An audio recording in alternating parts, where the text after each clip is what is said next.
Olá, meus amores! Como prometido, estamos aqui para fazer uns exercícios sobre essa unidade temática que a gente acabou de ver, que foi sobre a história, a historiografia e alguns conceitos importantes, né? Não só para vocês entenderem melhor essa disciplina, mas para vocês se saírem muito bem no Enem. A gente trabalhou nas aulas anteriores questões como memória, patrimônio material, revisionismo histórico, né? A questão da construção coletiva de algumas identidades e movimentos importantes de revisão desses monumentos, dessas memórias construídas por nações, através do próprio movimento do Black Lives Matter, movimentos por descolonização e muitos outros exemplos. Bom, a gente discutiu isso ao longo de 4 vídeos e agora eu trouxe para vocês 5 questões do Enem, questões bem recentes, questões bem fresquinhas, para mostrar a vocês como esse assunto sempre cai nas provas. Para vocês terem uma noção, na prova que eu fiz para entrar para a história, eu tive que resolver questões como essa.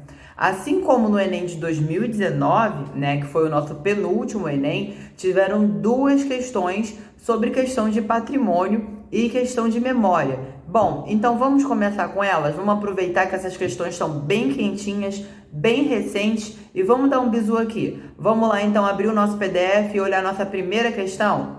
Bom, aqui nós temos a nossa primeira questão. Enem 2019. Ela fala sobre o frevo e sobre a questão de patrimônio imaterial. Vamos dar uma lidinha na fonte, no texto da questão que está aqui na nossa esquerda? Bom, o frevo é uma forma de expressão musical, coreográfica e poética, enraizada no Recife e em Olinda, no estado de Pernambuco. O frevo é formado pela grande mescla de gêneros musicais, danças, capoeira e artesanato. É uma das mais ricas expressões da inventividade e capacidade de realização popular na cultura brasileira. Possui a capacidade de promover a criatividade humana e também o respeito à diversidade cultural. No ano de 2012, a Unesco proclamou o frevo como patrimônio imaterial da humanidade. Opa, já sabemos aqui sobre o que a questão está falando. Vamos para o comando da questão para a gente ter uma noção do que ela quer especificamente? Bom, o comando da questão passa para a gente o seguinte: a característica da manifestação cultural descrita que justifica a sua condição de patrimônio imaterial da humanidade é a... E aí eu não vou ler as alternativas para vocês agora, vou marcar um 10 aqui, na verdade eu vou marcar um 10 não, né? Vocês vão dar uma pausa no vídeo, a partir do momento que eu falar já, vocês vão ler essas questões, tentar identificá-las com o texto, tentar relacionar elas com aquilo que a gente já discutiu anteriormente nas aulas passadas, e aí vocês, depois de responderem, lançam um famoso play para a gente fazer a correção comentada. Então vamos lá? Vamos, ó, jura de dedinho, hein, que vocês não vão colar. Quando eu falar pausa, vocês pausam. Então, 1, 2, 3 e... pausa na pipoca. E agora, assumindo que vocês deram a pausa, que vocês fizeram a questão, vamos partir para a nossa correção para descobrir qual é o gabarito. Bom, as questões do Enem e de muitos vestibulares, elas são interessantes porque elas geralmente são divididas em 3 etapas. Eu coloquei aqui elas meio que divididas nessas etapas, né? Ao lado esquerdo, nós temos sempre o nosso texto base, que é a nossa fonte que vai nos fornecer algumas informações sobre o material, sobre o objeto e conteúdo que está sendo abordado naquela questão, né? Por vezes, a resposta está nesse texto base. É uma questão de interpretação e de coleta de fatos. Esse texto base, ele vai fornecer para a gente os conceitos que vão ser relacionados, ele vai fornecer para a gente uma data, o nome de personagens históricos, algumas descrições que a partir dele a gente consegue descrever, né? A gente consegue descobrir sobre qual é o evento histórico que a questão está falando. Bom, após a leitura do texto base, a gente tem o comando, que é essa última parte aqui, que é essa parte superior à direita, que é a parte em que a questão diz pra gente o que ela quer. Qual a dica que eu dou para vocês e que eu utilizei muito quando eu fazia as provas de vestibular? Começa pelo comando, não começa pelo texto. Porque quando você vai no comando, você já descobre o que a questão está pedindo e a partir dele você vai para o texto já com os olhos caçando o que é importante e o que não é. Isso ajuda muito, principalmente quando a gente está falando de textos grandes, né, de questões grandes. Então, né, aqui a gente tem um comando, a característica da manifestação cultural descrita, que justifica sua condição de patrimônio material da humanidade, é a... Nesse comando aqui, a gente só precisa ir no texto para identificar qual é a manifestação cultural em questão, porque a gente só precisa achar a alternativa que justifica ela ser considerada um patrimônio imaterial. Então aqui, ó, nesse caso a gente lê o comando, a característica da manifestação cultural descrita, ponto. Aí a gente vem pro texto, o frevo. Beleza, ele tá falando do frevo. A gente já sabe o que é o frevo. Se a gente não sabe, aí a gente lê. Mas ponto, a gente já sabe, é uma dança de Pernambuco, é uma manifestação cultural brasileira. E aí a gente pula para as alternativas, para tentar caçar, né, partindo do pressuposto do que a gente já conhece sobre o frevo, qual vai ser a alternativa que mais se encaixa dentro da resposta correta. Então vamos lá agora para as alternativas. A. Conversão de festejos em produto da elite. Não, porque o frevo, ele não é uma manifestação elitizada e muito menos, né, o contexto que a questão fornece para a gente está dizendo que a gente está fazendo uma conversão de festejo, né? Está convertendo uma festa cultural para ela ser apenas um produto da elite. Então a letra A a gente descarta. Letra B, expressão de sentidos construídos coletivamente. Bom, beleza, a letra B é uma letra muito quente, né? Porque a questão do patrimônio que eu expliquei para vocês, a memória, elas não são necessariamente preservações de fatos históricos, mas são preservações de uma cultura, de uma visão de mundo, de sentidos e sentimentos que são coletivamente construídos. Um patrimônio histórico e uma memória não são construídos pelos historiadores, são construídos pelas sociedades. Então a letra B, ó, chuchu, beleza. Vamos ver as outras só pra gente ver se não tem nenhuma melhor? Letra C, dominação ideológica de um grupo étnico sobre os outros. Não, sem condições da gente achar que o frevo é isso. Letra D, disseminação turística internacional dos eventos festivos. Tá, o frevo pode atrair os turistas e pode ser uma apresentação para os turistas. Porém, a questão está pedindo para a gente o que faz o frevo ser um patrimônio histórico imaterial, né? E não é essa a questão, não é só porque algo atrai turista que essa coisa vai ser necessariamente um patrimônio histórico. Letra E, identificação de simbologias presentes nos monumentos artísticos.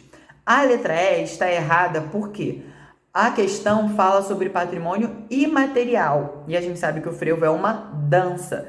A letra E estaria certo se a gente estivesse falando sobre um patrimônio material, identificação de símbolos em monumentos artísticos, né? Um busto, um quadro, uma estátua, mas esse não é o caso, porque os monumentos artísticos são patrimônios materiais, material que você pega. O frevo é imaterial. Então a resposta correta e mais adequada vai ser a letra B, a expressão de sentidos construídos coletivamente. E por conta do frevo ter esses sentidos, né, por conta do frevo aglomerar esses sentidos construídos coletivamente, esses sentimentos construídos coletivamente, o frevo vai ser considerado um patrimônio histórico.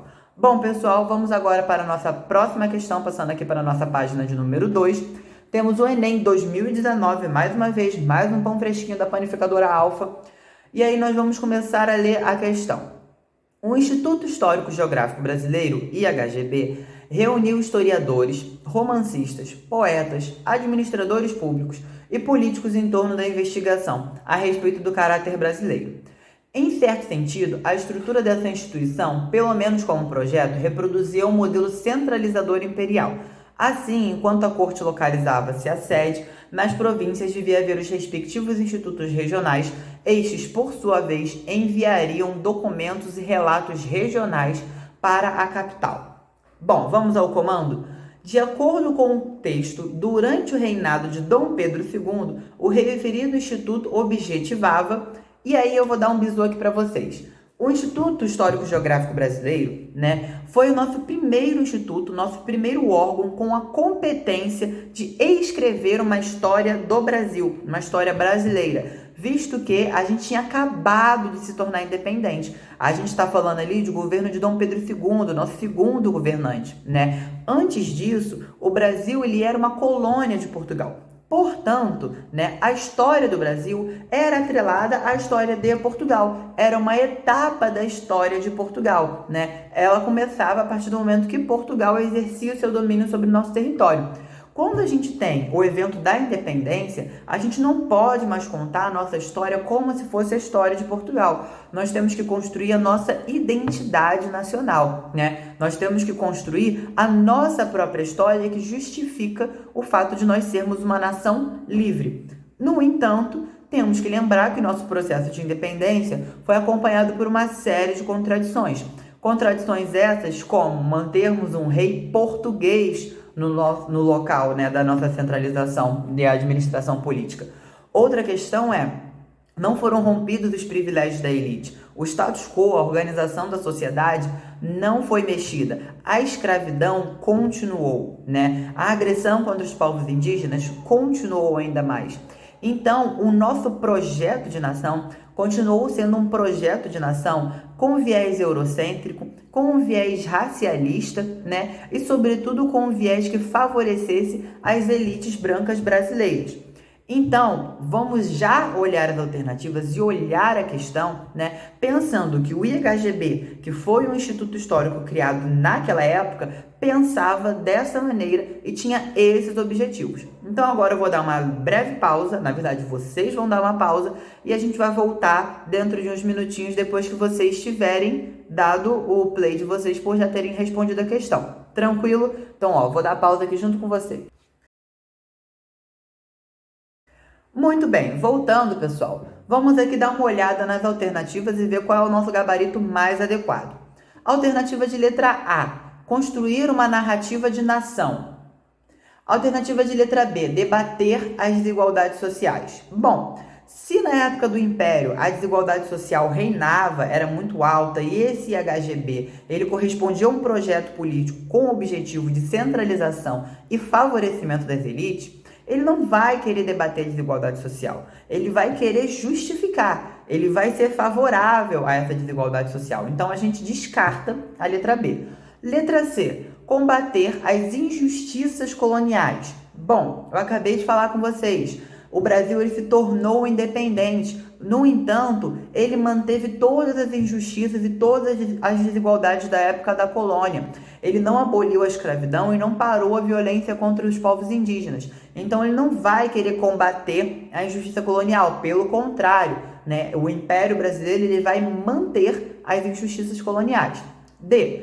Defender a retórica do abolicionismo. Se vocês lembrarem, abolicionismo é um movimento que luta contra a escravidão, né? Que lutava a favor da libertação das pessoas escravizadas. E, como eu falei, não era o objetivo do Império. Então, a gente descarta a letra D. Letra E. Evidenciar a diversidade étnica. Como eu mencionei para vocês, a questão agora no Império, embora fosse construir uma identidade nacional do brasileiro, ela continuava tendo um viés eurocêntrico, né? O Dom Pedro II, quando ele vai assinar a carta da fundação do IHGB, ele vai falar que a missão histórica do Brasil é a missão de continuar o processo civilizador de Portugal. Então, agora, embora nós tenhamos uma história dissociada, né, diferente, separada da história dos portugueses, a nossa história própria é uma história inspirada no eurocentrismo, é uma história inspirada nos europeus. Então, pouco importa evidenciar a diversidade étnica. Só se acionava a diversidade étnica, né? Só se falava sobre quase que não sai, sobre a diversidade étnica, se fosse para falar mal dos negros e indígenas e enaltecer os brancos. Então, a gente descarta a letra E, né? E fica com a alternativa de letra A, construir uma narrativa de nação, pois o IHGB ele vai ter como objetivo construir a nossa história, né? Construir a nossa narrativa, justificar e deixar por escrito o que seria o ideal de nação brasileira durante o Brasil Império. Tranquilo até aqui? Se tiverem qualquer dúvida, podem falar comigo. As próximas 3 questões a gente discute no próximo vídeo. Grande abraço e podem tentar fazer a questão antes de começar o próximo vídeo de explicação, beleza? Tchau, tchau!